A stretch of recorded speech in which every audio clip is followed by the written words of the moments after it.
Accord de paix au Mali, le processus de l'application se bute à des blocages. Des détails dans ce journal.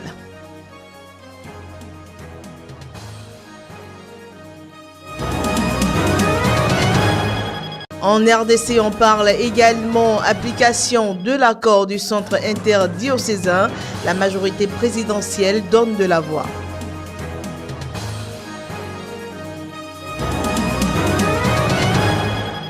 Retrait de l'Afrique du Sud de la Cour pénale internationale. La justice sud-africaine a rendu sa décision. L'action est invalide et inconstitutionnelle.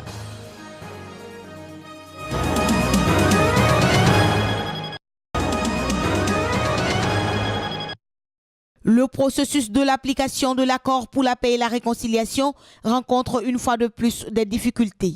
L'épineuse question des autorités intérimaires refait surface.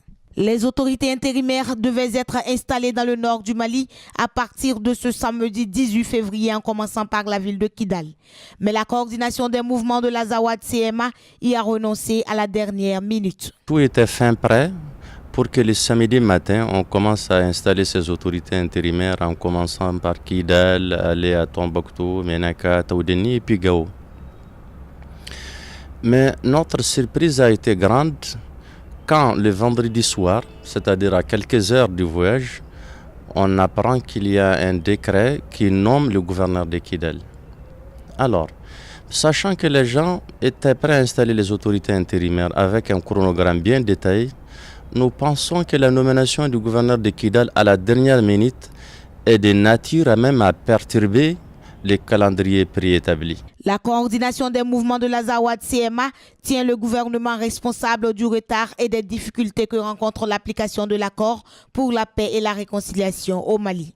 Le retard dans la mise en œuvre de l'accord a été en grande partie le plus grand problème que nous vivons aujourd'hui. L'accord, il a été signé le 20 décembre 2015. Il était convenu que les autorités intérimaires voient les jours immédiats, c'est-à-dire le premier trimestre. Aujourd'hui, ça fait 20 mois qu'elles n'ont pas vu le jour. Notons qu'aucun calendrier pour l'installation des autorités intérimaires censé rétablir l'autorité de l'État dans les régions du Nord jusqu'à l'organisation des élections n'est encore connu. L'ANP désire. Lors d'une conférence de presse dite de clarification sur les avancées politiques du dialogue de la cité de l'OUA au dialogue du centre interdiocésain vendredi à Kinshasa, la majorité présidentielle s'exprime sur quelques questions qui continuent à se présenter comme un blocage pour la mise en application de l'accord du centre interdiocésain à travers la signature d'un arrangement particulier. Il s'agit notamment de la question sur la procédure de présentation du candidat Premier ministre et très probablement sur la question du remplacement de M. Etienne Tshisekedi Mulumba au poste du président du Conseil national de suivi de l'accord. Pour la majorité présidentielle, la désignation du Premier ministre issu du rassemblement doit se faire dans le respect de l'ordre politique et institutionnel établi et reconnu par toutes les parties. Ce jour-là, nous avions proposé 10 noms. On a évolué à 7. Nous avons ensuite proposé 5 au fur et à mesure que le temps passait. Et aujourd'hui, nous disons que nous sommes à 3. Nous estimons que nous nous arrêtons à 3.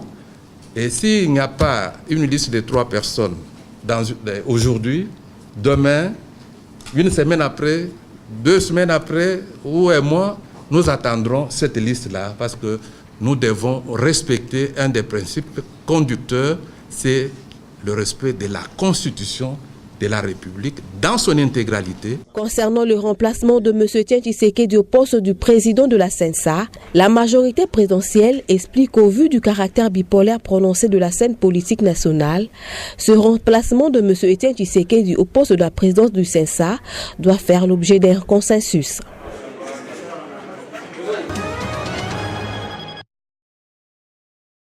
Pour l'investiture du nouveau président somalien Mohamed Abdullahi Mohamed, Mogadiscio était à nouveau paralysé ce mercredi par de fortes mesures de sécurité. Toutes les routes principales et les rues dans la capitale et en dehors ont été fermées. Les écoles et commerces étaient également fermés. Plus connu sous son surnom Farmajo, le président devait prêter serment à l'aéroport de Mogadiscio, où s'était déroulée son élection le 8 février pour éviter une attaque des islamistes Chebab qui ont promis de lui mener une guerre sans merci. Lors de son investiture ce mercredi, le président s'est attaché à tempérer les attentes de ses concitoyens, prévenant que sa marge de manœuvre sera limitée face à l'ampleur des défis qui l'attendent.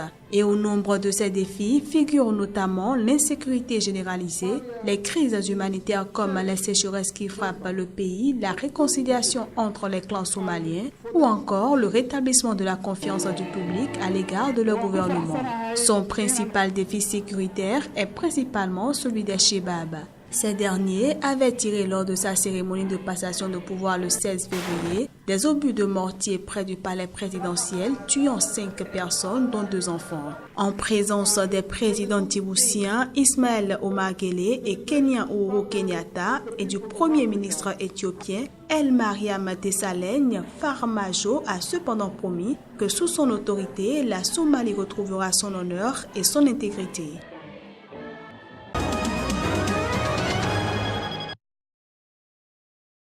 La session Bénin d'Amnesty International, à l'instar de sa structure faîtière, a rendu public le rapport annuel de l'ONG. Le Bénin s'est certes montré au cours de l'année un État modèle, mais non sans faire piètre figure sur bien des questions de droits humains. Ça fait pratiquement 12 ans que les mêmes faits de restriction de liberté d'expression, liberté de presse, liberté d'association, liberté de manifestation, liberté de réunion sont reprochés continuellement au Bénin. Et pourtant, nous sommes dans un état de droit. Et justement, ceux qu'hier nous avons défendus pour leur liberté, mais aujourd'hui, pourquoi est-ce qu'on veut continuer à empêcher les gens de dire ce qu'ils veulent dire? Les scellés qui sont distribués à tout va sur les organes de presse. Et le cas de l'université d'Abomey-Calavi et par rapport aux associations,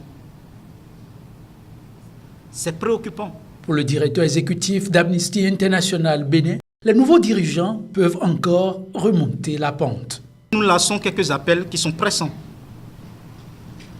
en direction du gouvernement par rapport au Bénin, de cesser sans délai toute initiative restrictive des libertés publiques, lever l'interdiction des activités des associations étudiantines et des sanctions et autres actes d'acharnement, de rouvrir les organes de presse et de médias qui ont été fermés, et si cela devrait être nécessairement le cas, d'adopter la voie judiciaire, de commuer sans délai la peine des 14 condamnés, de créer un environnement légal plus protecteur des défenseurs des droits humains. Le cas du Bénin par rapport aux réalités d'abus sur le continent africain ne serait qu'une goutte d'eau dans la mer. Plusieurs pays, dont entre autres l'Éthiopie, le Burundi, la Tanzanie, le Kenya, la RDC, l'Afrique du Sud, sont pointés du doigt pour la répression de mouvements d'opposition et de manifestations pacifiques.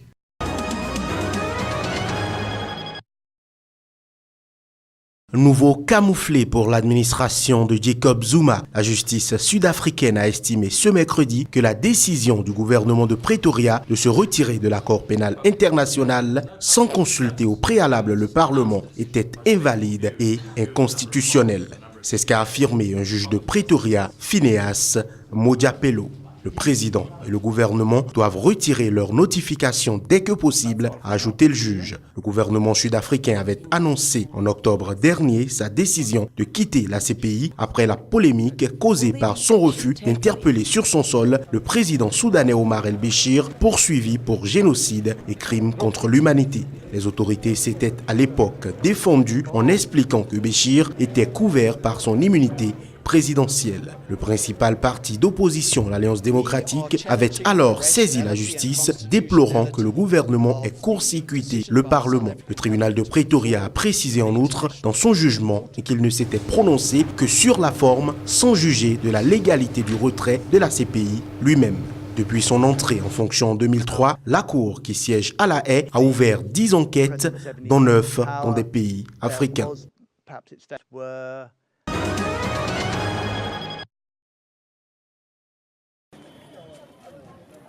Les écoles ont rouvert timidement mercredi en Guinée après 3 semaines de fermeture due à une grève des enseignants du public et de manifestations meurtrières pour la reprise des cours. La reprise des cours a été décidée après la signature lundi d'un accord entre l'intersyndicale et le gouvernement et l'annonce de la suspension du mot d'ordre de grève. La signature de l'accord avec le gouvernement et l'annonce de la suspension de la grève ne faisait cependant pas l'unanimité au sein des enseignants, certains dénonçant les conditions dans lesquelles cet engagement a été conclu, d'après des syndicalistes. Nous, les professeurs, nous avons jugé nécessaire que les examens doivent venir. Et pour cela, il faut venir accomplir nos obligations vis-à-vis des élèves, bien qu'il y ait peu d'élèves. Ça se parle par-ci, par-là. On n'est pas d'accord, on est d'accord. Nous souhaitons qu'ils soient tous d'accord. S'ils ne sont pas d'accord, ce n'est pas toujours bon pour l'État, pour la nation, pour les enfants, pour les parents d'élèves. Nous n'apprécions pas cela totalement du point de vue salaire, parce que nous savons que les salaires ont baissé. Et si les syndicats s'étaient maintenus sur le point d'indice salarial, c'est un point d'indice qui nous arrange tous.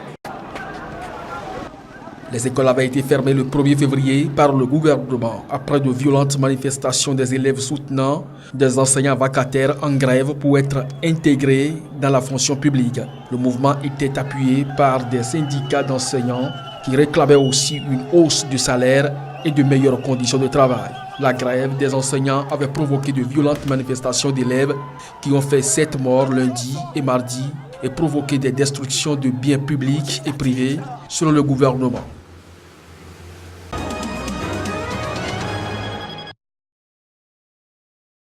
Après François Fillon, Marine Le Pen est à son tour gênée par une affaire d'assistant parlementaire en pleine campagne présidentielle. Sa chef de cabinet a été mise en examen mercredi dans l'enquête sur des soupçons d'emploi fictif au Parlement européen. Après avoir dénoncé une cabale politique dès l'annonce de la garde à vue de sa collaboratrice et de son garde du corps dans la matinée, la candidate du Front National à l'Élysée, en tête dans les sondages pour le premier tour, a réaffirmé dans la soirée à TF1 qu'elle conteste formellement les faits. Je conteste formellement les faits, encore une fois, qui nous sont reprochés. Je rappelle que l'OLAF, qui a d'ailleurs transmis il y a 8 mois son rapport au parquet, mais m'a interdit d'y avoir accès, ce qui n'est pas très facile pour préparer sa défense. Vous, quand même, l'admettrez.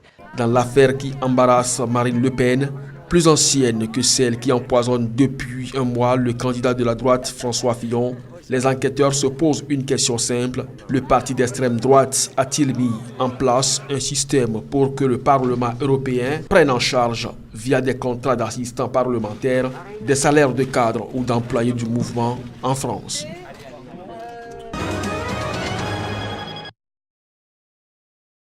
L'autopsie effectuée en Malaisie du corps du demi-frère du dirigeant de la Corée du Nord est illégale et immorale, a déclaré jeudi l'agence de presse officielle nord-coréenne. Il s'agit de la première réaction de la Corée du Nord à cette affaire après un silence de 10 jours.